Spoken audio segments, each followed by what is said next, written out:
தேசிய காவல்படை வீரர்கள் மீது துப்பாக்கிச் சூட்டை தொடர்ந்து 30க்கும் மேற்பட்ட நாடுகளுக்கு பயண தடையை விரிவுபடுத்த ட்ரம்ப் நிர்வாகம் பரிசீலித்து வருகிறது. சமீபத்தில் அமெரிக்காவின் வெள்ளை மாளிகை அருகே அமெரிக்க தேசிய காவல் படை வீரர்கள் மீது ஆப்கனை சேர்ந்த ஒருவர் துப்பாக்கிச்சூடு நடத்தினார். இந்த சம்பவத்தை அடுத்து ஆப்கானிஸ்தான் நாட்டைச் சேர்ந்தவர்களின் அனைத்து குடியேற்ற கோரிக்கைகளை கால வரையின்றி நிறுத்தி வைத்து அமெரிக்கா உத்தரவிட்டது.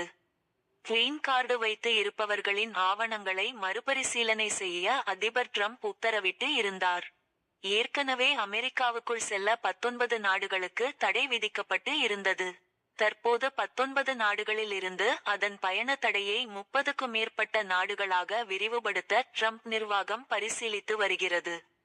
உள்நாட்டு பாதுகாப்பு செயலாளர் கிறிஸ்டி நோயம் பயணத்தடையை 32 நாடுகளுக்கு அதிகரிக்க பரிந்துரைத்து இருப்பதாக தகவல் தெரிவித்துள்ளார்.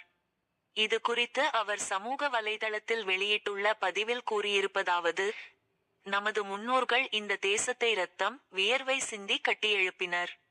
வெளிநாட்டு படையெடுப்பாளர்கள் நமது ஹீரோக்களை கொல்வதற்கோ, நமது கடின உழைப்பால் சம்பாதித்த வரி டாலர்களை உறிஞ்சுவதற்கோ அல்லது அமெரிக்கர்களுக்கு கிடைக்க வேண்டிய சலுகைகளை பறிப்பதற்கோ அல்ல. இவ்வாறு அவர் கூறியுள்ளார். 19 நாடுகள் ஏது? அமெரிக்காவுக்குள் நுழைய தடை செய்யப்பட்ட நாடுகளின் பட்டியலில் இருப்பது எவை? ஆப்கானிஸ்தான், பர்மா, சாட், காங்கோ குடியரசு, Equatorial Guinea, Eritrea, Haiti, Iran, Libya, Somalia, Sudan, Yemen, Burundi, Cuba, Laos, Sierra Leone, Togo, Turkmenistan, Venezuela,